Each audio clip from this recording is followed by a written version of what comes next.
You are not lazy. You're just surviving something that no one was ever meant to survive. That's the part no one tells you.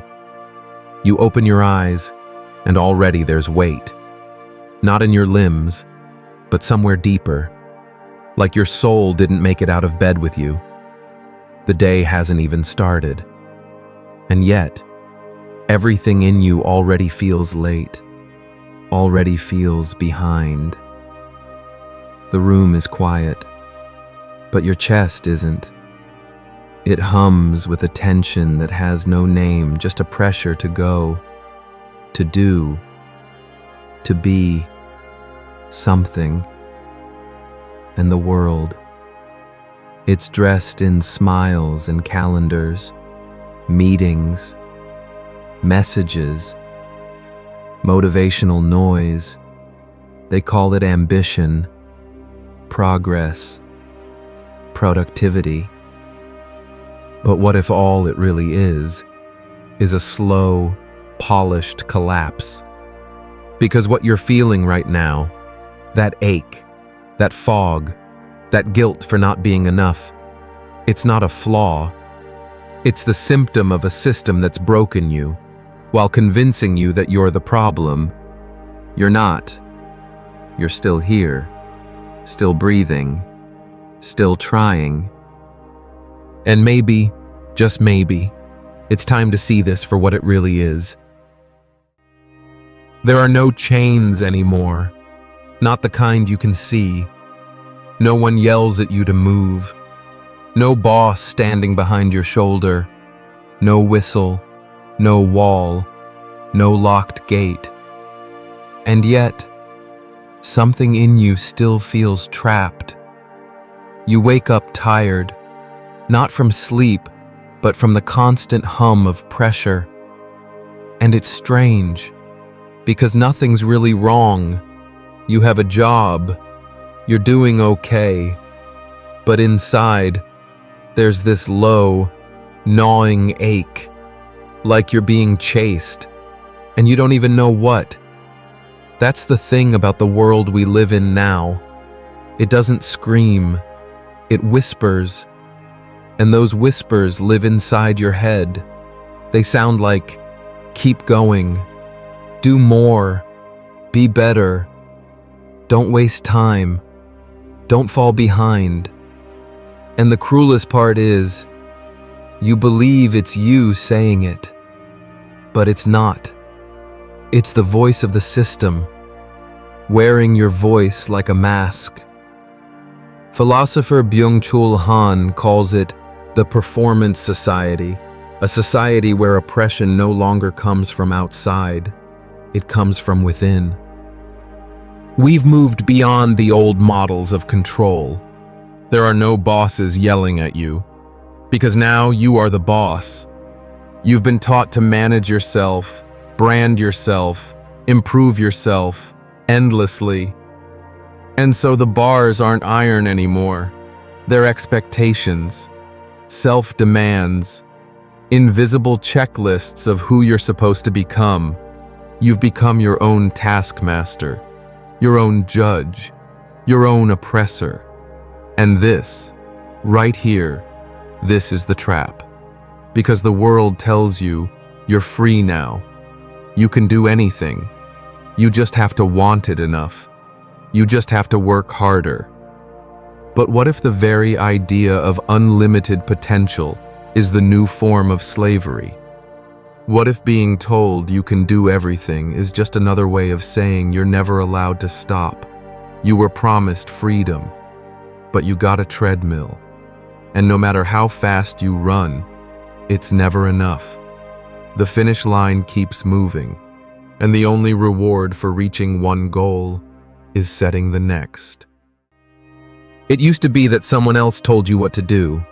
Now, you do it to yourself. You set the alarms. You fill the planner. You monitor your own performance like a product in a market. Even rest has become strategic. Even sleep is optimized. Even your hobbies are now side hustles. And so you live in a state of quiet exhaustion, always working. even when you're off the clock, because the clock is now inside you. That's the genius of the performance society. It doesn't need force. It just needs to convince you that stopping is failure, that silence is laziness, that stillness is weakness. And so you grind, you smile, you show up, and inside, you vanish. Piece by piece, you trade your presence for productivity, your soul for status, your breath for a badge, and no one questions it because everyone else is doing the same. Everyone's tired. Everyone's pretending. Everyone's stuck in a race. They can't remember signing up for. But if you slow down long enough, if you stop and just listen, you'll feel it. That faint voice in your body, that ache in your chest. It's not laziness. It's not weakness. It's not you being dramatic. It's truth. It's your system saying, I can't keep doing this. And maybe, for the first time, you're hearing it. Not as failure, but as a sign that you are still human, because the machine wants you to believe you're just a unit of output. It wants you to self-monitor, self-improvement, self-correct.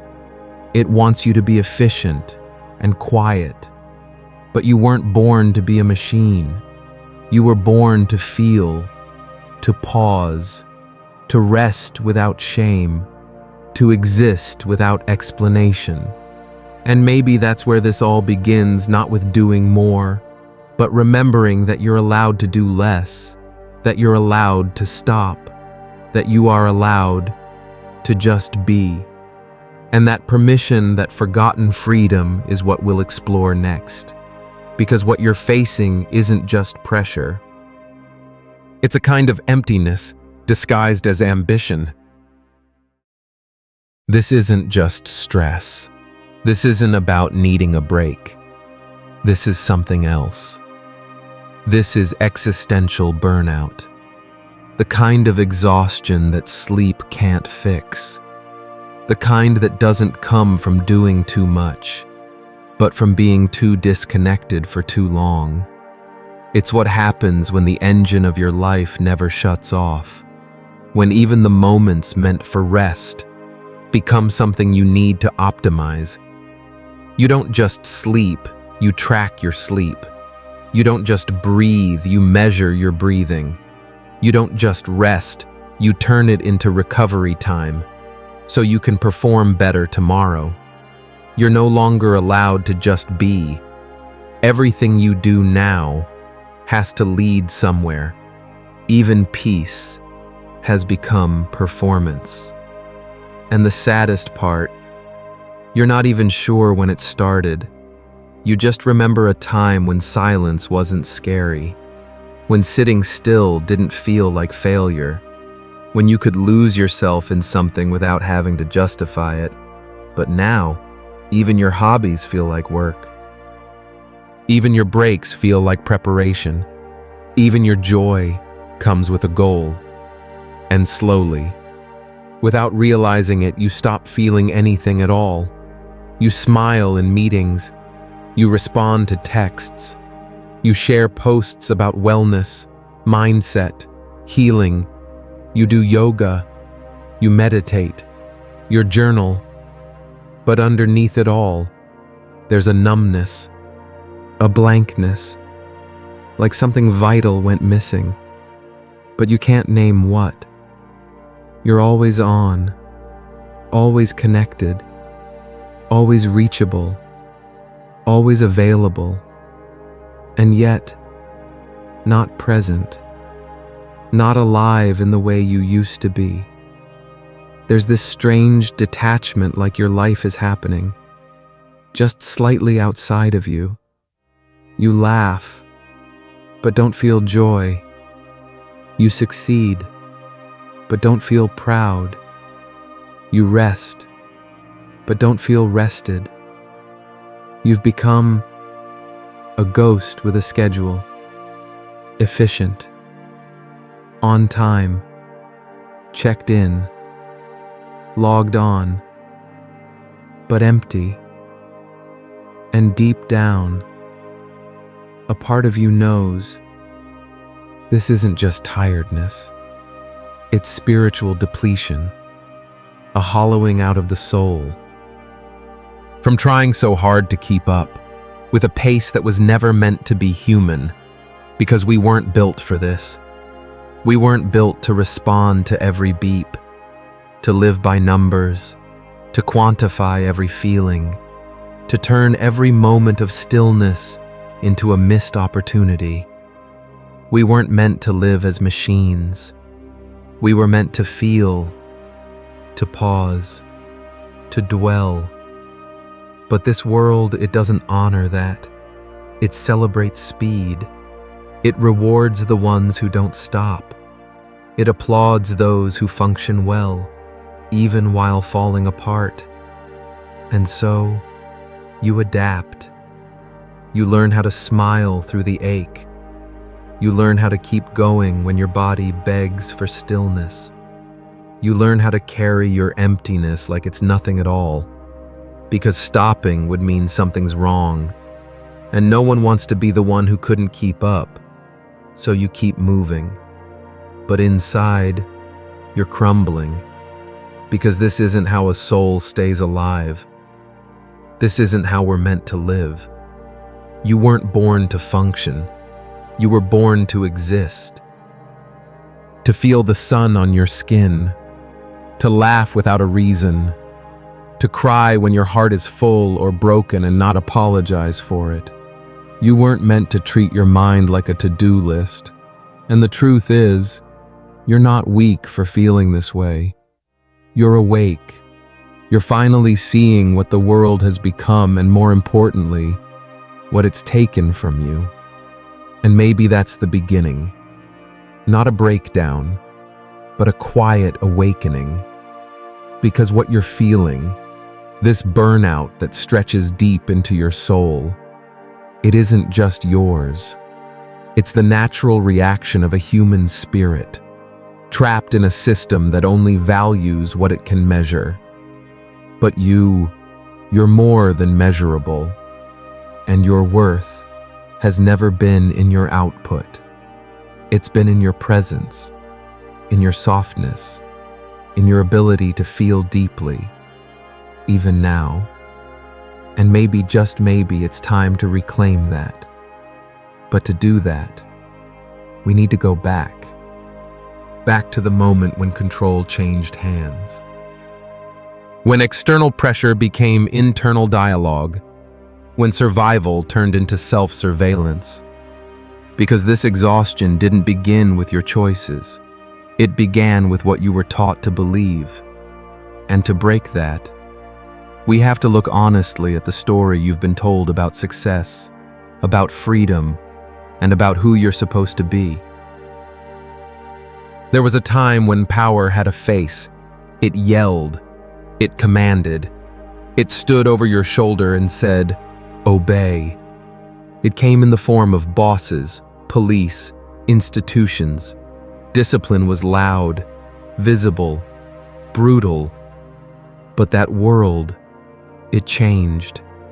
The chains became cleaner, the voices softer, and the control, it moved inward.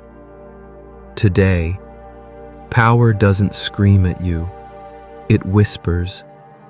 And that whisper sounds strangely familiar, because it's your own voice. You should be doing more. You're falling behind. Don't waste the day. Be better. Be faster. Be everything. And so, without bars, without orders, you still obey. But this time, no one is watching you. You're watching yourself. You've internalized the rules, adopted the expectations. You manage your life like a brand, a business, a product in development. Michel Foucault called it the shift from the disciplinary society to the society of control. But what do we live in now is something even more deceptive. A society of self-exploitation. You've become both the master and the laborer. You set your own deadlines. You track your own performance. You punish yourself silently every time you fall short of your own ever-moving bar. Even your rest is supervised. Even your joy is scheduled. You don't just live anymore. You manage your life down to the minute. You journal to track gratitude. You meditate to sharpen focus. You walk to close rings. You sleep to boost productivity. Everything has a metric. Everything has a purpose. Even healing. Even peace. And here's the strange irony. You believe this is freedom. Because technically, you're choosing it. No one's making you wake up at 5 a.m. No one's forcing you to optimize your morning routine. It feels like a choice, but it's not. It's obedience, disguised as empowerment. You've absorbed the logic of the system so completely, you now enforce it on yourself.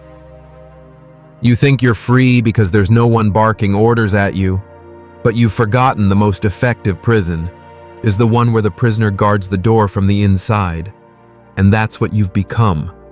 Not just the inmate, but the guard, the manager, the one who keeps yourself in line, because you've been told that every moment should be productive, that every day is a step toward some higher version of yourself. And if you fail to climb, it's your fault. If you rest too long, it's laziness. If you disconnect, it's a weakness. But who said that? Who decided that a human life must be a spreadsheet of improvements? Who decided that discipline must be eternal? The system doesn't control you anymore. You do, but that doesn't make it freedom. Freedom, real freedom, doesn't feel like pressure. It doesn't feel like guilt. It doesn't need to be tracked. And yet here we are living as if every breath must be earned. Every moment, a step toward some version of success we never defined ourselves. You check your phone before you check in with your own body. You check your to-do list before you ask yourself if you're okay. You live like a brand, and die a little more each day as a person. And the saddest part, most people think this is just being responsible. They call it self-mastery. They call it ambition. But look closer. Is it mastery? If you're always exhausted, is it ambition? If you don't even know what you're chasing anymore, is it responsibility? If you can't remember the last time you felt peace, because what you've built isn't self-discipline, it's self-exploitation. It's living every day like a performance, with no audience and no applause, and you're the one directing it. But what if you stepped down? What if you stopped treating yourself like a project? What if you let go of the idea that your value is something to be earned, calculated, posted, or improved? Because beneath all the charts and planners, there's a human, a tired, beautiful, aching human who was never meant to live like this. And maybe it's time to remember that, not by doing more, but by doing less, by listening, by resting, by saying, enough. You don't need to become more. You need to come back to what was always there beneath the management, beneath the metrics, a self that doesn't need to be controlled, only remembered. And once you begin to see that, really see it, you realize something quietly powerful. You are not the problem. The problem is the lie that made you forget who you are. In this new era, suffering wears a smile. Pain doesn't cry anymore. It posts. It pretends. It says, "I'm fine," with a voice that's shaking underneath. Everything, now, must be wrapped in positivity. Sadness, just a mindset problem. Anxiety, maybe you didn't journal hard enough. Exhaustion, probably forgot to hydrate or missed your morning routine. You see it everywhere in the slogans, the sound bites, the endless stream of quotes telling you to choose joy and rise and grind and be your best self. But what no one tells you is that all this positivity, it can be poison. Not because hope is bad, not because light is a lie, but because when it's forced, when it's marketed, when it's used to dismiss real pain, it becomes a quiet violence, a smile that silences, an optimism that erases.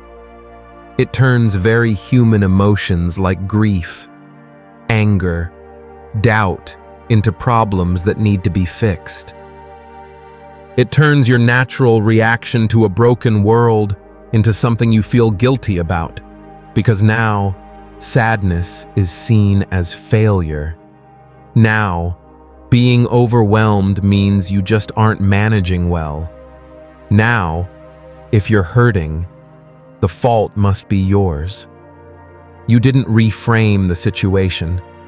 You didn't manifest hard enough. You didn't hustle with enough gratitude. And so, what do? You fake it. You smile when your chest feels like it's collapsing. You say you're grateful when you feel completely lost. You push yourself with affirmations, repeating them like prayers, not because you believe them, but because the world punishes silence. And deep down, a part of you wonders, what's wrong with me? Why can't I be positive like everyone else? But here's the truth. No one tells you. There's nothing wrong with you. What's wrong is a culture that tells people to smile while they're drowning. What's wrong is a system that teaches you to manage your emotions like a calendar to schedule your healing, to upgrade your peace, to turn your humanity into another project to optimize. What's wrong is the idea that if you're not smiling, you're not trying hard enough. Positivity, when used like that, doesn't lift people up. It isolates them. It creates shame around the most honest parts of being alive. It turns inner struggles into performance failures. You don't feel safe in your emotions anymore. You feel ashamed of them. You hide your sadness. You swallow your anger. You suppress your confusion. Because you've been taught that feeling deeply is a threat to your success. But what if sadness isn't weakness? What if anger is not something to fix, but something to understand? What if your exhaustion isn't a sign of failure, but a sacred message from a soul that's been trying to survive for too long without rest? Because maybe what you need isn't more motivation. It isn't another quote or another course or another strategy. Maybe what you need is permission. Permission to stop pretending. Permission to say, I'm not okay. Permission to feel without rushing to fix. Because healing doesn't always look like smiling. Sometimes it looks like crying. Sometimes it looks like silence. Sometimes it looks like falling apart, quietly, so that something new can grow from the pieces. But we're not taught that.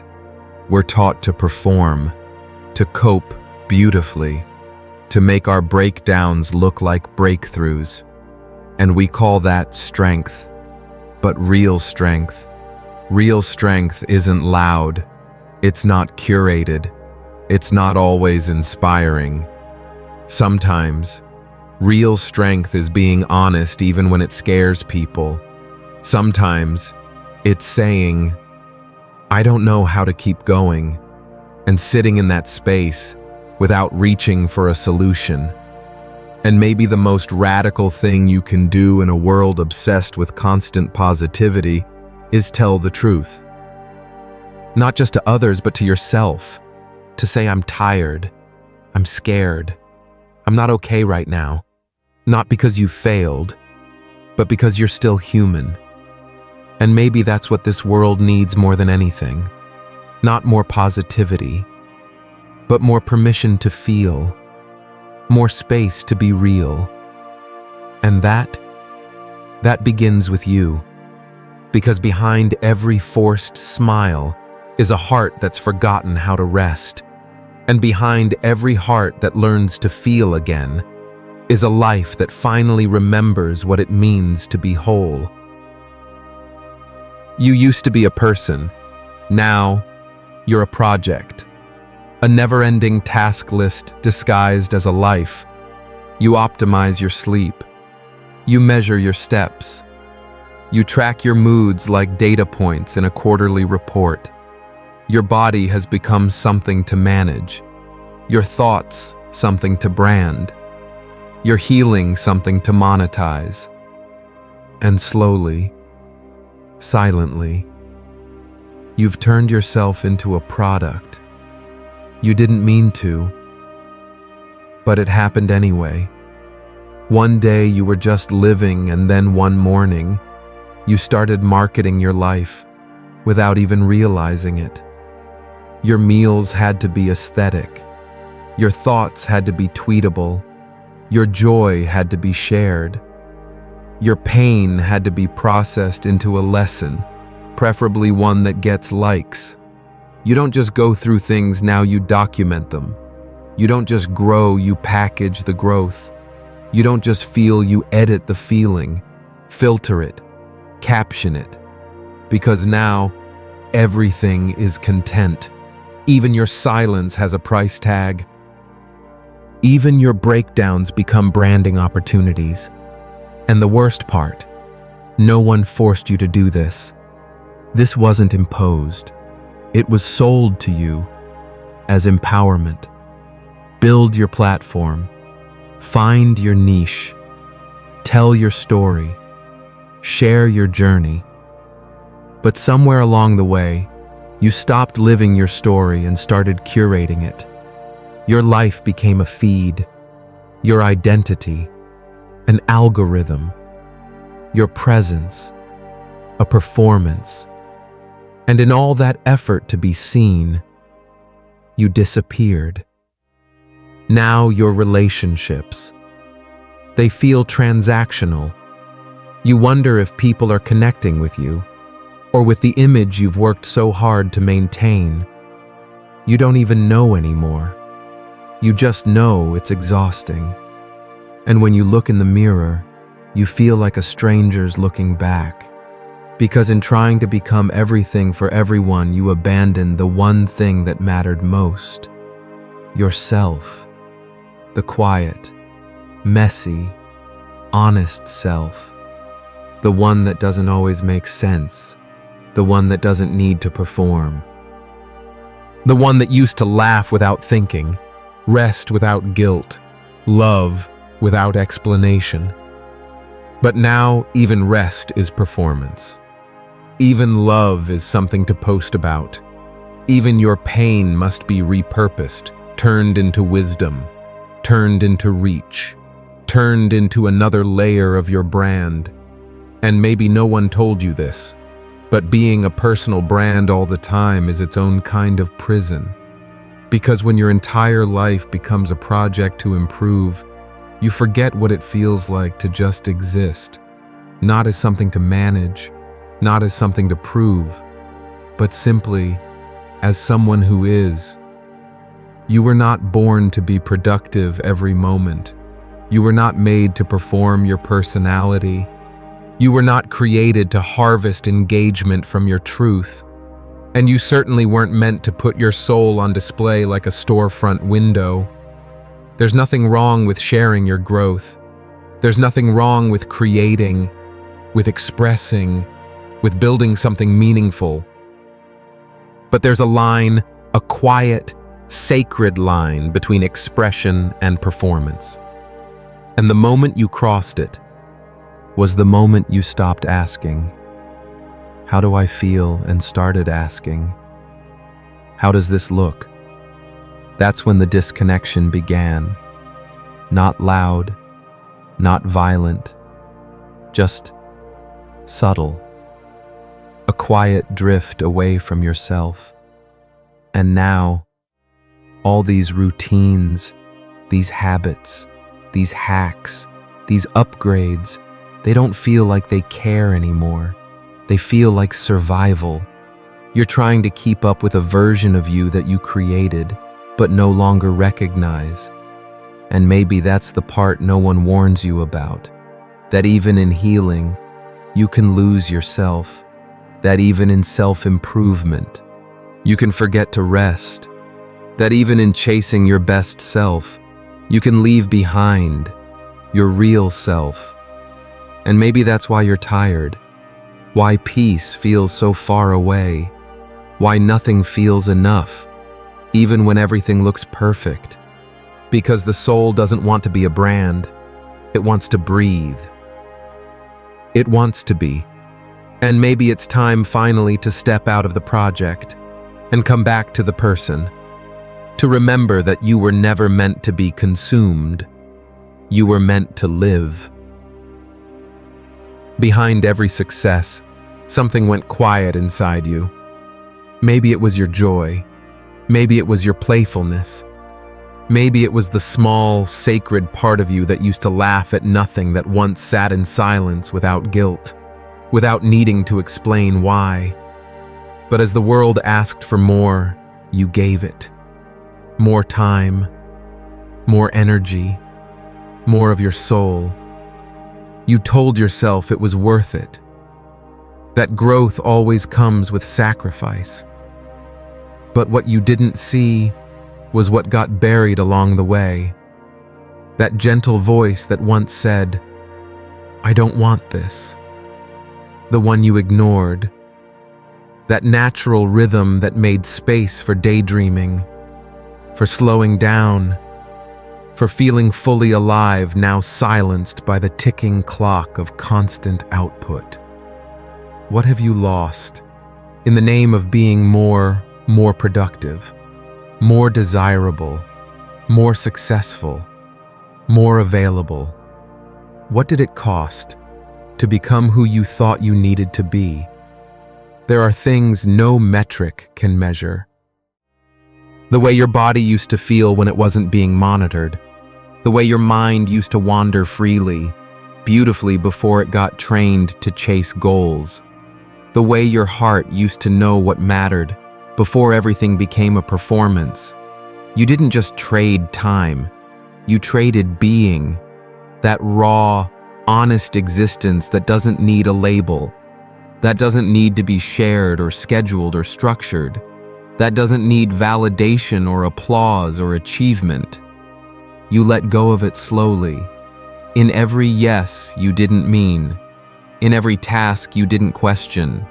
In every version of yourself you built for approval while the real you waited quietly in the background. And now, here you are. You've arrived. You've checked the boxes, hit the numbers, crossed the milestones. But something inside you feels missing. And maybe it's not burnout. Maybe it's grief. Grief for the version of you that once moved slower, that once felt more, that once dared to live without justification. And if you listen closely, if you stop chasing long enough to sit still, you might hear that version still whispering, not asking for success, not asking for perfection, just asking to come home. Because being isn't something you earn. It's something you remember. But this world taught you to forget. Taught you that rest is lazy. That stillness is wasteful. that you are only as valuable as what you produce. So you adapted. You became efficient, polished, impressive, but you also became distant from your own soul, from the quiet, from that sacred place within that simply wanted to be. And now, in the middle of all your progress, you're wondering why you feel so far from yourself. This isn't failure. This is the awakening. The moment you realize what you've been chasing isn't peace. It's a distraction from the ache. And what you've lost isn't time. It's presence. So the question now is not, how do I get it back? The question is, am I willing to stop long enough to remember who I was before I left myself behind? Because the world won't tell you to pause. It won't reward you for being instead of doing, but your soul will. It's been waiting, not for your perfection, but for your return. Have you noticed how even silence feels suspicious now? How stillness makes you restless? Like something's wrong if nothing is happening. You feel it when you sit in a room alone and instinctively reach for your phone. You feel it when there's a pause in conversation and someone scrambles to fill it. You feel it when you're not doing anything productive and guilt starts creeping in like a shadow. We've been trained to see silence as a threat, as if doing nothing means being nothing, as if boredom is a sign of failure instead of an invitation. But that wasn't always true. There was a time when silence was sacred, when boredom wasn't something to avoid, it was something to explore. Byung-chul says boredom is a portal, and if you've ever truly sat with it, you know what he means. Because when the noise stops, that's when the deeper voices start to speak. Not the voice of the calendar, not the voice of expectations, but something softer, older, quieter. Something that lives beneath the surface, waiting to be heard. But we've forgotten how to hear it. Because every spare moment now we fill, every gap becomes an opportunity for stimulation. A video, a podcast, a headline, a task. Even our relaxation is scheduled. Even peace has become productive. And in that constant motion, something beautiful has been lost. Your soul doesn't thrive in noise. It doesn't grow in speed. It doesn't bloom when multitasking. It breathes in silence. It rests in boredom. It remembers itself in the slow. But you were trained to fear all that. Trained to believe that boredom is dangerous. That silence means you're falling behind. That sitting still is lazy, selfish, even irresponsible. And so you run. You keep moving. You fill the space before the ache can rise. But the ache wants to rise. Because it's not the enemy. It's the call home. In deep boredom, the kind that lingers, the kind that makes you uncomfortable, you start to see what you've been avoiding. You start to notice your own thoughts, unedited. You start to feel things you've numbed for years. You start to hear yourself again beneath the performance, beneath the productivity. And yes, that can be scary. Because silence doesn't always say what you want to hear, but it says what you need. It says, slow down, come back, feel this. And most of all, it reminds you that your worth isn't tied to movement. You are not more valuable when you're busy. You are not more lovable when you're impressive. You are not more alive when you're hustling. You are still whole, in stillness. But you have to relearn that. You have to let boredom return. Let silence sit beside you like an old friend you once pushed away. Let the nothingness stretch out until it becomes something sacred again. Because in that space, art is born, truth is heard. Healing begins. And most importantly, you begin to feel human again, not as a machine, not as a brand, not as a tool for output, but as a living soul who was never meant to be this fast, this distracted, this divided. And if that idea brings discomfort good, let it. Let that discomfort open something. Let it lead you inward, not forward. Because you don't need another task right now. You need a pause, not to recharge, but to remember. We've been told that freedom means the power to do anything, to go anywhere, to achieve anything, to build, to scale, to climb, to hustle, to become. But what if real freedom isn't found in doing more? What if the deepest kind of freedom is found in the quiet, sacred power to not answer every message, to not respond just because someone expects you to not be available all the time, not emotionally, not digitally, not spiritually, to not optimize every moment, do not fill every hour with purpose, do not chase every opportunity like your life depends on it, to say, softly but firmly, I can't, I won't, I don't need to, I am not here to perform, I am already enough. This Byung-chul Han tells us is the rebellion we've forgotten, the power to not be able. It sounds strange, doesn't it? Because we're conditioned to believe that the more we can do, the more free we are. But look around. We can do more than ever, and we've never felt more exhausted. Unlimited access, unlimited information, unlimited opportunity. And yet, we feel empty, tired, scattered, because the ability to do everything quickly became the obligation to do everything. And that's not freedom. That's just another kind of cage. But there's a way out. And it doesn't come through achievement. It doesn't come through pushing harder. It comes through stopping. Stopping not because you failed, but because you've finally seen through the illusion.